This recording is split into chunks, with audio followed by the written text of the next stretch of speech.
আমার দ্বিতীয় বিয়ের 1 মাস পূর্ণ হলো। কোনো সামাজিক অনুষ্ঠান হয়নি। বিয়ে মানে রেজিস্ট্রি ম্যারেজ। যাকে বিয়ে করেছি সে অবশ্য নামি দামি কোনো মানুষ নয়, একজন সাধারণ মানুষ। ছোট্ট একটা বইয়ের দোকান ওর। আমি নিজে অবশ্য সরকারি চাকুরে, পুলিশ ডিপার্টমেন্টের এসআই পদে জয়েন করেছি 7 মাস আগে। প্রথম বিয়েটা আমার টেকেনি। আমি নিজেই আর টিকিয়ে রাখতে চাইনি, তাই একদিন ঘর ছেড়ে বেরিয়ে এসেছিলাম।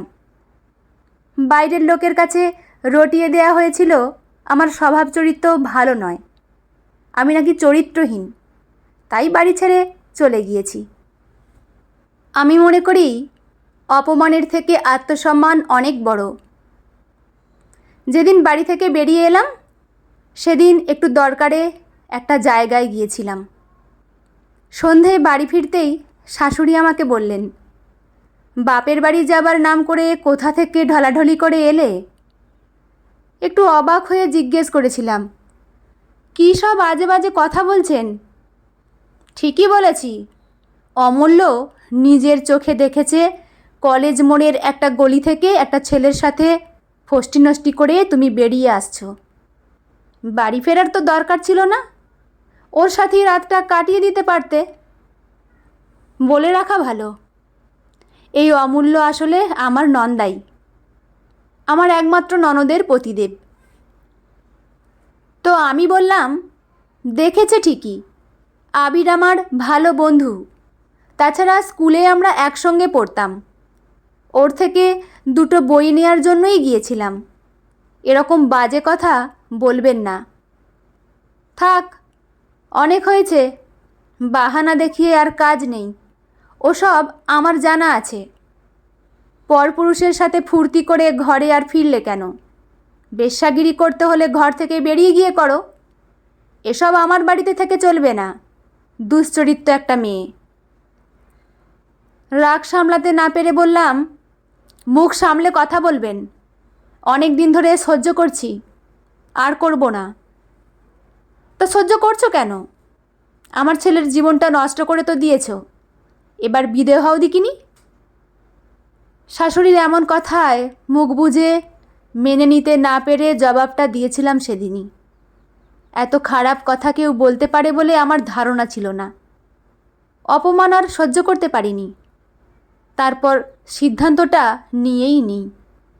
ওই বাড়িতে থাকলে একদিন শেষ হয়েই যেতাম। আমার স্বামী ছিল পুলিশ, কনস্টেবল পদে কর্মরত। বিয়েটা আমার দেখাশোনা করেই হয়েছিল। আমাদের এক আত্মীয় আমার বিয়ের সম্বন্ধটা নিয়ে এসেছিলেন। উনি আমার বাবাকে বললেন, সরকারি চাকরি করা একটা ভালো ছেলে আছে, মেয়ের বিয়ে দেবে?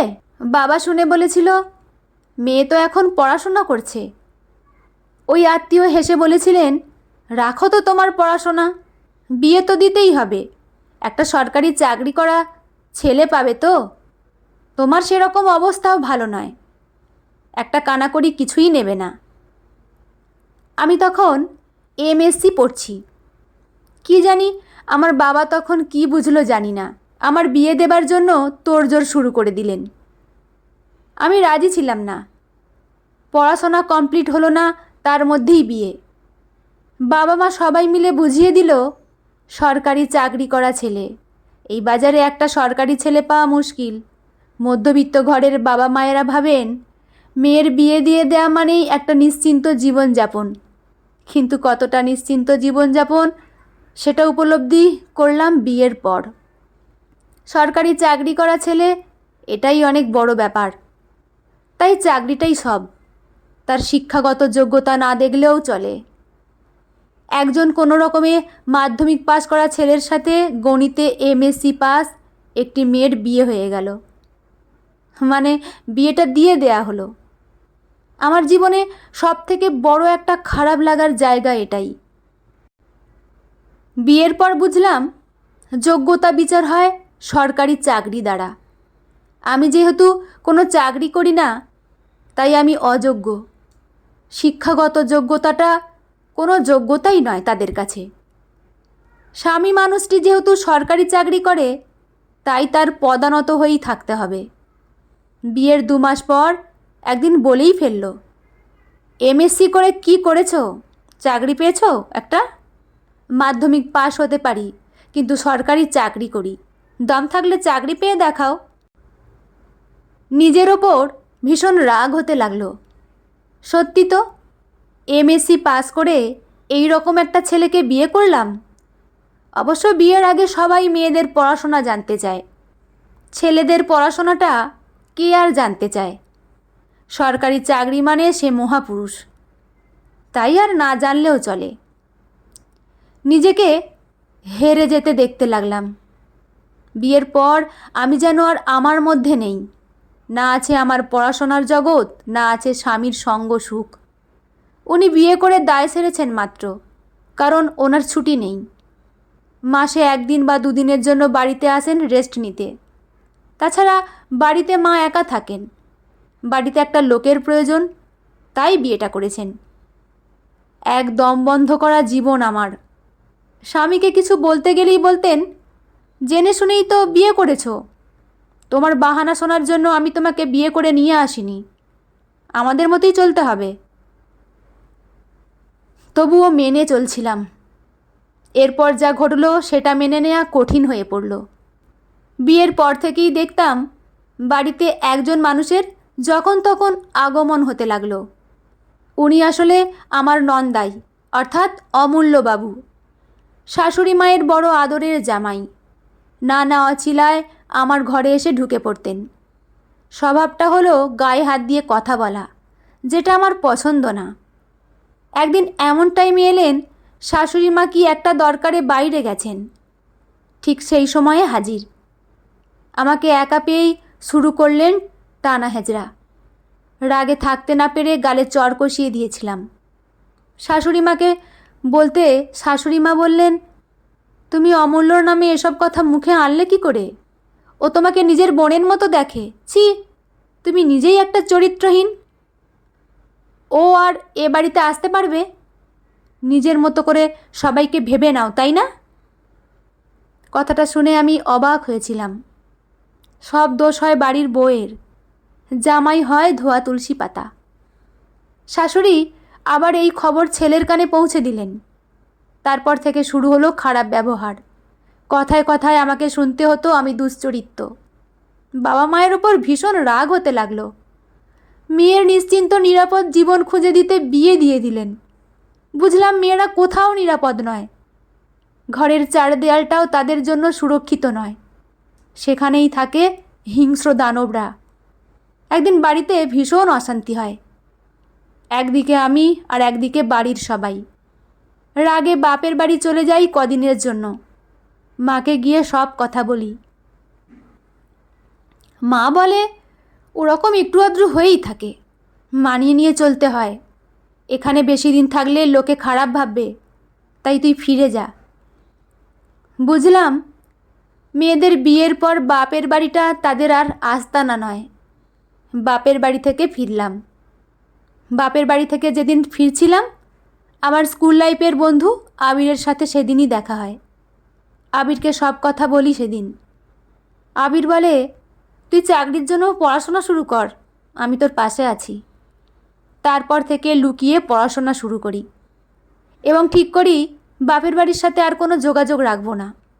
বইপত্র বা টুকটাক কিছু দরকার পড়লেই বাপের বাড়ি যাবার নাম করে বেরিয়ে যেতাম। ইতিমধ্যে আমাকে আবিরের সাথে দেখে ফেলে এই অমূল্যবাবু। বাড়িতে এসে শাশুড়ি মাকে সেসব কথা জানিয়ে দেয়। তারপর থেকে অশান্তি চরমে ওঠে আরও। অবশেষে বাড়ি ছেড়ে বেরিয়ে আসি। তবে আমার জীবনে আবির দেবদূত হয়ে আসে। একজন ভালো বন্ধুর যে কতটা প্রয়োজন সেটা উপলব্ধি করে সেদিন রাতে আবিরকে ফোন করে যখন বলি, আবির, আমি বাড়ি ছেড়ে চলে এসেছি, কিছু একটা ব্যবস্থা করে দে, তা না হলে আমি শেষ হয়ে যাব, আমি নতুন করে বাঁচতে চাই।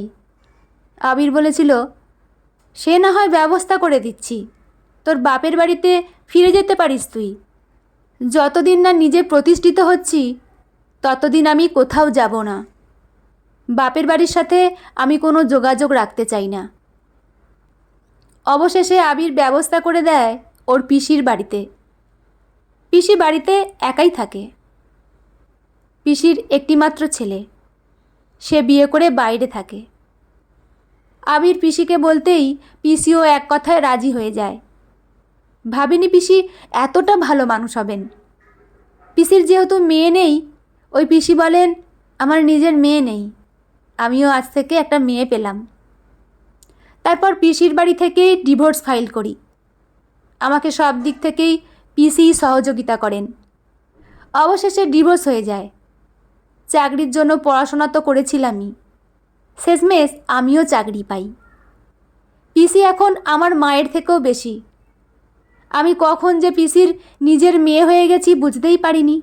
আমার ভালো মন্দ সব পিসির হাতেই ছেড়ে দিয়েছি। পিসি যখন আমাকে বিয়ের কথা বলেছিল, আমি পিসিকে বলেছিলাম ওটা তোমার দায়িত্ব, তুমি যেটা ভালো বুঝবে সেটাই করবে।